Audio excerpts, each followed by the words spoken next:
All right, welcome to the show, everyone. Today on Free to Lead, Journeys of Leaders, driven by passion, inspired by purpose. We have an awesome guest for us today, Shane Orlando. Shane has several businesses, Orlando Auto Body, and he also has National First Response to restore damaged properties, and Orlando Custom Homes. And I've known Shane for quite a few years now. And in fact, we coached together a couple of years ago. And so I'm very excited to really welcome Shane. His journey is definitely interesting and lots of lessons he's learned along the way, no doubt. So without further ado, I'd like to welcome Shane. Shane, welcome to the Free to Lead podcast. Thank you. It's my pleasure, my honor. Thank you for having me. How you been? Very well, thank you. Very well. Yeah. Good. Just got back from Casablanca, led a program out there, the 122 people, all in Arabic. So it's quite a challenge. Wow. Yeah. Yeah. Wow. It's really great. Yeah. That's my passion and my purpose, causing transformation to all those people's lives. It's great. I'd really love to hear your story, Shane, right from how you ended up being where you are today, and say a bit what you've got today, your businesses in your words. Sure. And your journey, really, all the way back from, I was reading your profile, from 13 years old, started working, and 19 started your own first business, and like that whole thing. Yeah, I certainly am not somebody to talk about myself, but with the intention of inspiring people, and if I can do it, then anybody can do it. Yeah, I'm happy to share. Yeah, I don't know. My parents were hippies, born originally in New York, came out to Arizona in 1979 in a Volkswagen bus, right? The typical hippie family. Parents separated and divorced when I was 2. I have 9 brothers and sisters. That includes myself, 2 of which myself and my brother have the same mother and father. The others have same mom or dad, right? So we're a diverse family. Not your typical family, but maybe typical of the 70s. Spent 4 years in Boulder, Colorado in the 70s. No surprise. And then, but I've been here in Arizona ever since. Had a paper out in Boulder, Colorado in the 70s. That was fun. Stuffing newspapers in the snow and handing them out. I was framing houses at age 13. When I moved to Arizona in 79, I met my dad. I moved in with him, and then he was a carpenter. So I jumped in the back of the truck on the summers and drove out to the job site and started framing houses. That was a lot of fun. Very physical work, but very rewarding. Did that until I was about 17 and decided that after looking around me at one of the breaks in the morning, a hot summer day, that it wasn't for me. All the guys that I was with were in their 30s, but they looked like they were 50. And all the cars they were driving were junk. And of course, their clothes were tattered. And it was a hard job. I didn't see a future in it. That was then, right? I was young, as much as I knew, but I got up and walked off the job site and never went back. Took my tax return money at the time and opened a collision center. I'd bought some cars earlier, fixed them up, sold them, that kind of thing. And so I thought I can do this versus stand out in the sun and pound nails, carry lumber. So I moved in that direction very quickly. I was actually 17 when I rented my first place. I was doing complete paint jobs and fixing stuff up for people for years and years until I decided that the real money was in doing insurance collision repair work.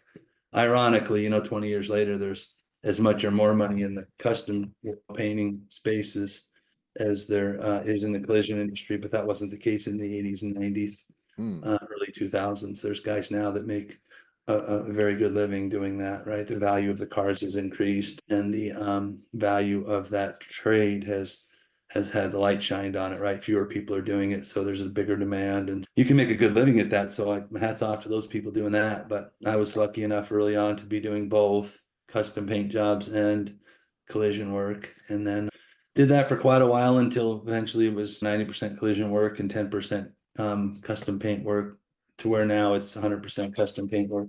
I say that, and then here in the last few months, we've built some really neat cars for a few customers. But once again, I named a price and they didn't bat an eye, and so we did it for them. But early on, after I got the body shops running fairly well, I went back to what I knew and started building homes for people.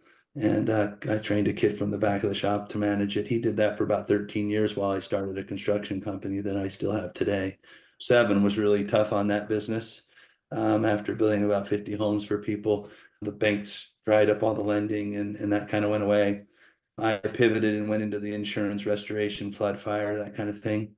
You mean when homes get flooded or Right. I'm And I had fine. some experience with insurance companies on the car side, so it was a natural thing to just start working with them on the home side. And there wasn't a home being built anywhere, but there was a lot of floods and fires happening, and there always is. Most Mm. people don't know about those industries because they haven't experienced it, and it's not out in the open necessarily. But I started doing that, and then I grew that to a fairly decent business, brought on some friends of mine to be partners with, and we do a real good job in that space now. We do the flood, fire restoration, solar and roofing as a part of that organization. And Mm. they'll end up doing really well this year and did last year. And we continue to grow. That one, ironically, is 20 years old this year. How time flies. But I mentioned the kid ran my place for about 15 years, 13 to 15 years. He decided to open his own place. So I went back into the collision industry, I don't know, 7, 8 years ago, and decided to focus 100% of my time on that, given I partnered with a few friends who earned a portion of the business I was working in at the time.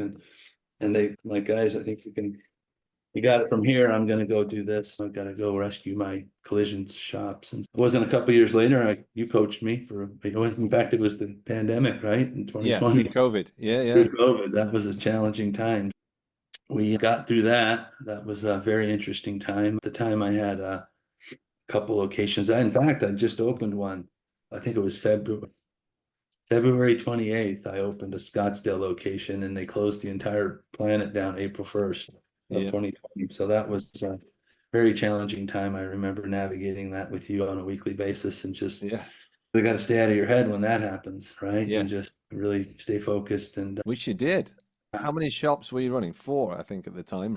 well, let me think about it. It was one, two, yeah, four. It was four. It was, Yeah. that was the fourth one. Yeah, that I just opened. And And now you're up at six, I believe. yeah, we've opened two since then and added a calibration business. At a certain point, your scale warrants you being able to facilitate some of the other trades that you might other hire out.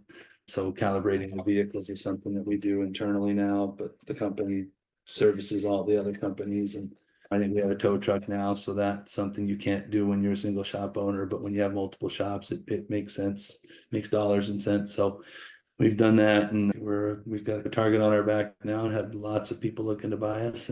Yeah. And so we're entertaining offers in the millions, multi-millions. And so constantly, I guess the game now is, and for a lot of people, and I think in a lot of people in business, eventually you get to some point where you're going to either sell your business to either friends, family, or the competitor, or in today's environment, there's institutional money or investment firms and roll-ups that are happening across the country in multiple spaces, and private equity guys that are looking. I don't think at 28 that's on your mind, but as you start to get closer to your 50s, you start to see there's other things happening in spaces, Yeah. and that's how money's made. And or exit strategy, it's a good exit strategy at least. Yeah. You can certainly hear along your journey, you've had to pivot, right? Things have happened and you've gone over here and then you create a market over here that not many people knew about. So you built on that and you're actually running all three businesses still, right? It's not like you've Yeah, moved, you just yeah. focused where you needed to focus each. There's a lot inside that, just that comment. I know at one point, and there are some philosophies that say focus 100% of your energy on one thing and it'll work out. And there's certainly a lot to be said for that. That does matter, right? If you're split up too much, you're going to only try so hard at each business or give it what's it's going to impact those businesses. So I do get that. I think I was very fortunate in '07 to have my hands in a few things, because where had I been in one industry that collapsed at that time, let it be just home building, I was fixing cars. And so I was fortunate to have multiple things happening. And there was lots of people that were in certain industries that didn't survive that. And Yeah. so being diversified is Yeah. not a And even in that, you're in the home building and that goes down, but there's these properties that want repairing. Oh, Shane's in you go and create that yeah, business. yeah, there was something going on there. I would say keep your finger on the pulse and always be learning, right? Everyone talks about that. Yeah. Constantly be learning, constantly be interested. Don't be the smartest person in the room. And I just ask a lot of questions. I still do today. I love talking to people and figuring out what they're up to. Yeah. And I think one thing that I share with a lot of young people, and I do mentor a lot of people now, I love doing that, but young people, and I think this is valuable for a lot of people to hear, but young people are trying to figure out what they want to do. And one of the pitfalls I see them doing is either going to a career counselor, and there's a lot of buzz around do what you're passionate about, and then you'll never work a day in your life, that kind of thing. to fully understand when you're a young person. But I think there's another way to look at it, and that is to look at the kind of lifestyle you want to have, people that have the kind of lifestyle that you want to have, and do what they do, and you'll have the lifestyle they have. Now, that being said, obviously, you're going to want to have some interest in whatever it is that they do, but better to look at the 50-year-old person and what he has. And if that's a lifestyle you think you want, or a level of comfort, and it's something you'd be interested in, or find something you'd like to do, then do that. Yeah. I remember being a very confused young man, and I see a lot of people do college and they don't end up doing what they went to college for. And but that's an enticing. I just took my daughter to college at Chapman University here recently, and I can now see why that's the case. It looks like a lot of fun to go to college, Yes. but you need to be there with an intention and a purpose, and not just get a degree in some field, right? So have whatever it is that you learn benefit your life long term. So accounting, finance, bookkeeping, those you can take anywhere. And then whether you major in something that ends up being a career, great. But boy, just the experience, I now see the value in the experience, right? Kids grow up in college. They're away from their home, they're out of the nest. And it's a little more clarity there, but it's a challenging time for kids, and to fully understand what they want to do. And I remember at 21, I thought, who is it that I know that does very well, that has a lifestyle that I've always admired? Was my friends or friends' parents, and friends of friends or their parents. And it was real clear to me. There was a few men that I looked up to that did things that I liked. And ironically, that's what I do today. So I backed into a career path or a lifestyle I wanted. So if you to just look back over that whole journey, what would you say are you most proud of? I think any parent would say their children, right?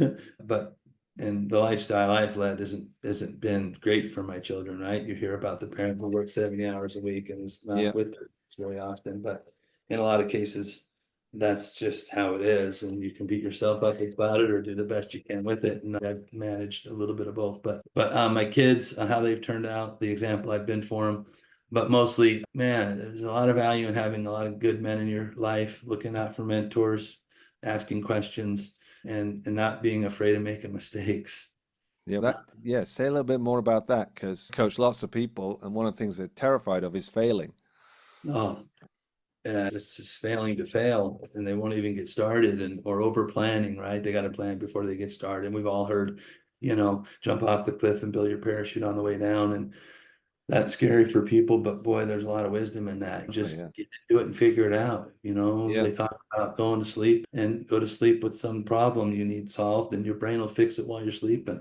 And it's real. It does do that. And for those people who are, I'm not picking on anybody, but a lot of people think they are stuck with who they ended up being. And that is so not true. It's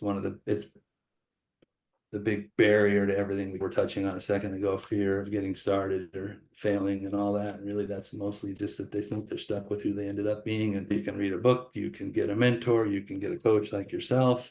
You can just be curious. And touching on failures, then, what would you say your biggest failure was? And then when you came out of it, what did you learn from it? What was the gold? What was if there was any? Oh, I have some good ones. One I remember fretting on a whole bunch prior to doing it, and it was all surrounded my ego, I'm sure. But I'd started building homes in 2003, and the third house I'd ever built for me and my family was a 6,000 square foot, beautiful hillside mansion type house. My kids call it a mansion. It's just a house, but my kids call it the mansion. I think that's cute. But still, one of my favorite homes I'd ever built. And at the time, I think it was worth a couple $1,000,000. I owed $1 million. I'd been playing in the buying and selling land, and I could see the days on market for my land going past 90 days, 120 days, 6 months. And I'm like, it's not good. It's not going to be fun. Thought I better get ahead of this and start to sell my house, because it was going to be a challenge for people to sell houses. I was building 4 houses at the time for people, and I was finishing one project in a subdivision in Gilbert called Vasaro, and I went to get my final draw, and I think on that it was a couple $1 million house, and it was $275,000 seventh draw, my final draw. And I always paid my people first and took my money at the end. And some majority of the final draw was mostly mine. And the bank said that they wanted to do another appraisal. This is around 07, right? And I thought it takes about good year of planning a home, getting appraisals and approvals and tying up the land for a client, and that part's done. That they wanted to do another appraisal at the end before they gave me money they already earmarked for this project. Surprised, shocked me. It's not something I'd ever dealt with in all the previous homes I built for people. So I called those 4 people I mentioned a moment ago that were building homes, and I said, hey man, I don't think I had footings in the ground on 2 of them. I was pouring the footings the next day on one of those 2, and the other 2 were just in different phases. And I thought, I'm going to call these people and tell them, look, I can't start your home if what my future looks like is maybe the bank's pulling money back. So I had a unique perspective to what was going on back in September, given land was taking longer to sell. My construction loans were getting funny. Meantime, at every Denny's in the valley, there were people talking about buying houses, and then before they even closed, selling them to someone else and making money. And I thought that was a game about 10 months ago. You're all going to get caught. I had just a unique perspective. So anyhow, back to the house I lived in, my kids' house, the mansion. I did some realtor tours. They asked me to take all my animals out of the game room. People don't like animals hanging in rooms, and I did all that, did some tours, and I ended up taking that house from roughly $2 million down to $1 million to get, I broke even selling it to get rid of it. And then I'd built the neighbor's house, and they were losing it, is what happened. They had bought it from me. I built a suit for $1.5 million, and they couldn't get 700,000 for it at the time. And so I agreed to rent their house from them and sell them mine for what was a really good deal. And then they let their house go. We lived there long enough to satisfy the bank, and then we moved on. But I had to move temporarily into one of my rental properties, which happened to be like a mobile home, right? For me, I was terrified of what people might think, right? Like, hey, I was successful, and this is what I have to do, but I have to do. And I had 4 kids at the time, little ones. And I just remember thinking that. And it wasn't long after that I thought it was absurd that I thought that, but that was a big failure for me, right? What's going on? You could do whatever you want, frame it, and I certainly didn't cause that economic crash. A lot of people like myself got caught, but it's still a failure. Now, to some degree, right? It hurts your ego a little bit, or you're looking, or whatever it might be. And but when I look and someone asks, it was like, man, that was a really low time in my life, and it was fine. Everything, it's all turned out, right? And so what? Right? You're just you're on this planet with a lot of other people in different places and spaces. And what really does that matter? What doesn't matter? We're all healthy and fine, and all so the lesson you gained for yourself, or the piece of gold from all of that. Yeah, I had a lot of tragedy. We had a lot of abusive step parents. Remember, my parents separated younger, so my mom would get a boyfriend or something, and they were very physically and mentally abusive to us children. And so it very early on, I figured out that it shall pass, right? No matter how bad things are, it passes, and you figure out a way to either block it out or get through it. And so I think I was very fortunate in some cases. That was very extremely challenging versus the problems you would hear from some people. So I got to move into a mobile home for a minute, really compared to the two. But it's keeping your eyes on the prize and what's important to you. And there's failure. I can't tell you how many times I failed. Why I end up mentoring a lot of people or taking lunches with people who ask questions and want some business advice is if I haven't made that mistake a few times, I guarantee you I have. And so it's very easy to help people avoid the pitfalls of business or decisions, or being impulsive decision maker, right? Or reacting to things. And it doesn't hurt that I've been through a handful of economic turndowns, right? You can start to see them come and then prepare for them, and you never quite caught like you were the first time.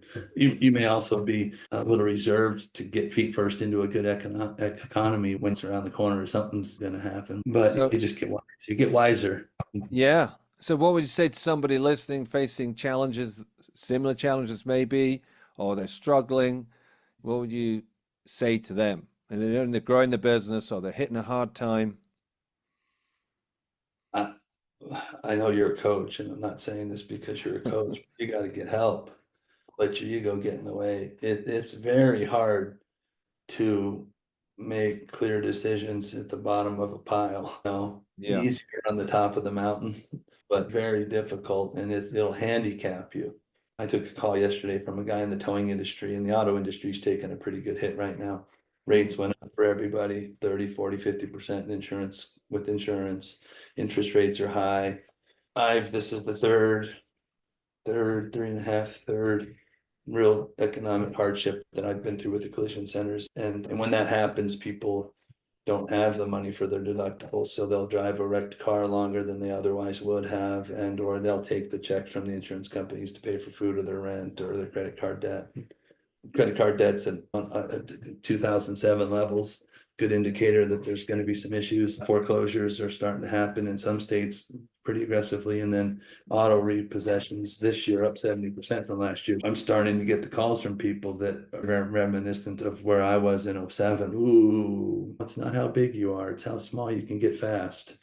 Be very careful to grow. I tell people it's very commonly known. I didn't make this up. I was told it by a mentor of mine, but you don't add somebody to your business until you're at 150% capacity. You just can't do it all. You got to grow very methodically, and again, there's a lot of wisdom in the how fast you can get slow, or excuse me, how small you can get fast, excuse me, when you slow Yeah. down. Yeah. And you have a particular, you may not have thought about it or step back from yourself. You have a particular way that you lead, right? I mean, because you're leading 3 businesses there. And, what we're calling this is leaders driven by passion, inspired by purpose. And it may have changed over the years, but what would you say your purpose is in your businesses? And Mm. is it different in different You know, businesses or?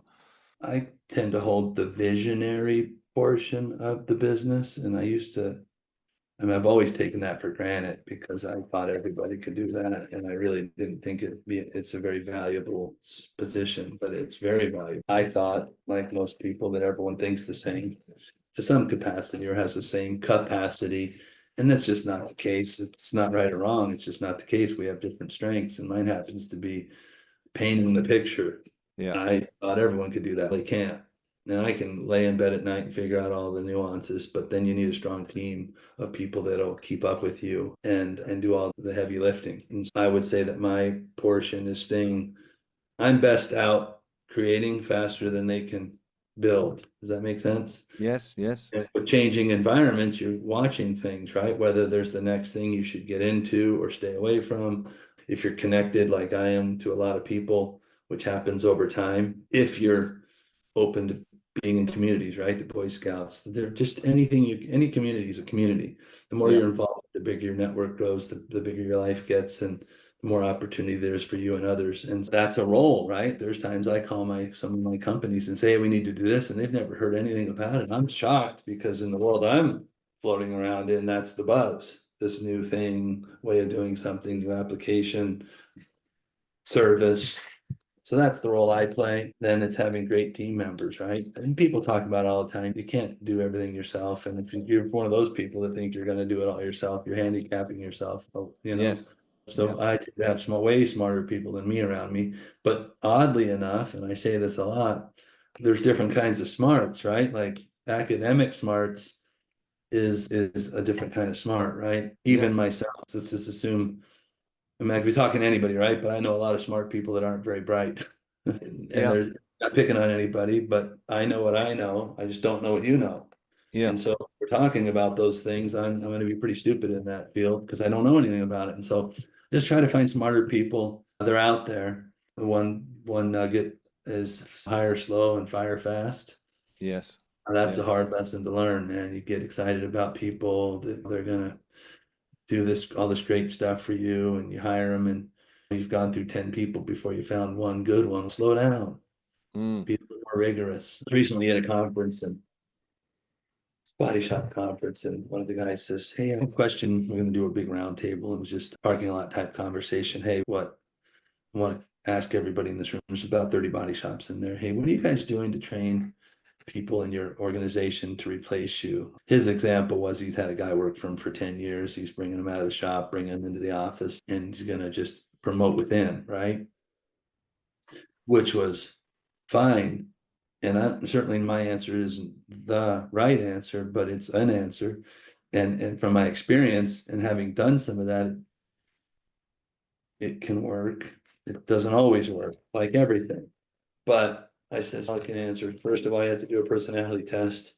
Basic thing you can do is, are you trying to put a round peg in a square hole, and you're gonna just will this guy to make it happen, or does he have the ability, and or even a desire, right? And so Yes. a lot of those mistakes, that was one he was about to make. So it was that, and then it was, in my experience, I didn't grow any of my businesses until I started. Ultimately what I said was, look, you'd be ahead to just pour gas on the fire and get revenue up as Yeah. fast as you can, right? And then hire the expert to do what it is that you think you are trying to, that hole you're trying to fill.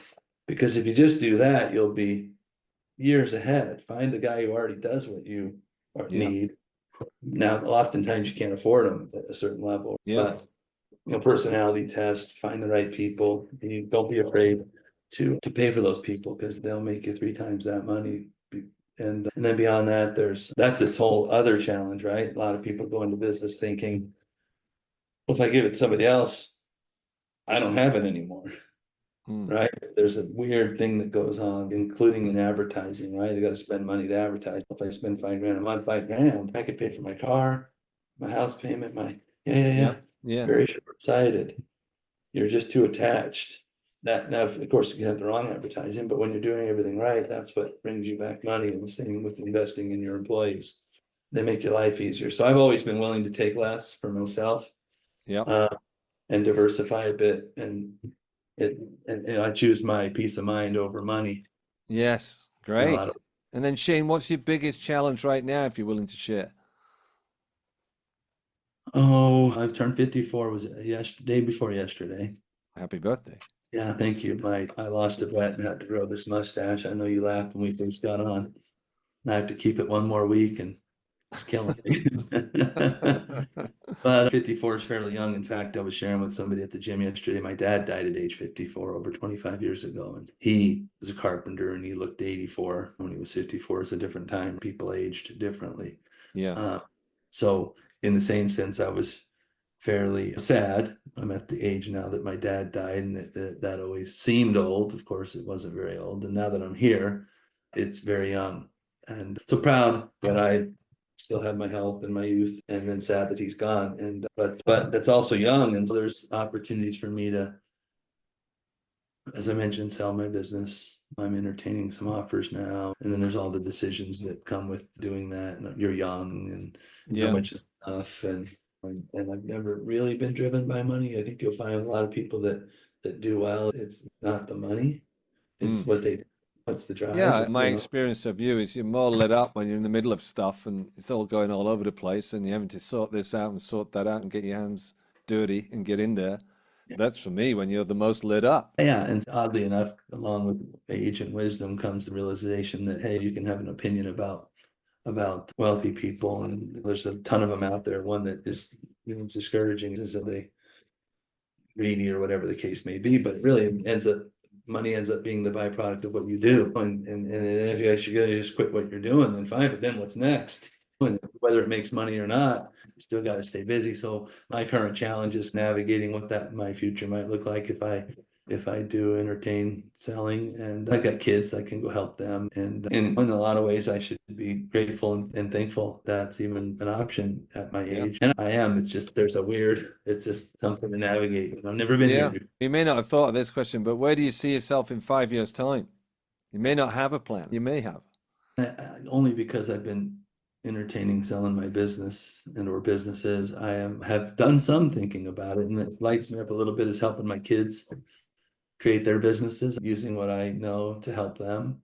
Mm. I think would just be fun. Plus, it give me something to do every day. Yeah. I've forgotten more than they'll probably ever know, and why not help? And so that's pretty fun for me. And then eventually they'll have wives and kids, and it might be more challenging, but now it would be fun to do. So that's Brilliant. that traveling for sure. I think I talked to you a month or two ago about doing the 90-day visa thing here and there around the world for Yeah. just for a year or so, and unwinding and trying to find myself a bit. You have to it's tough to really slow down, but I think you have to slow way down to find yourself, or find yourself in a happy place. If you're used to moving and shaking. And Yes, great. Thank you so much. And how should people, if people wanted to reach out to you, how should they get hold of you? They can email me. I have a simple old email, shaneorlando@hotmail.com. I keep that one just because it's simple and easy. Yeah, there you go. Great. Keep it for a lot of reasons, but that's one of them. And I'm happy to, I love chatting with people. And again, as I mentioned, it's fun to problem solve and prevent people from making the same mistakes you made. It goes back to what I said, when you're at the bottom of the pile, it's hard to make clear decisions. Yes. You also can't make them if you don't know they're there to make. Yeah. And with experience comes some of those answers. And so it's, in my time in my life, it's just fun. I find it amusing a lot of times that some of what I say helps people. And I'm like, I didn't say anything, except there was a lot of wisdom in what it is that I might have said. And it's just a weird place to be, but it's fun. Yes. Great. Great. Thank you so much for being on the Free to Lead podcast, Shane. You bet. I appreciate you having me, and always good chatting with you, and look forward to hearing from you again. Yeah. Thank you. Thank you. Good show. Thank you.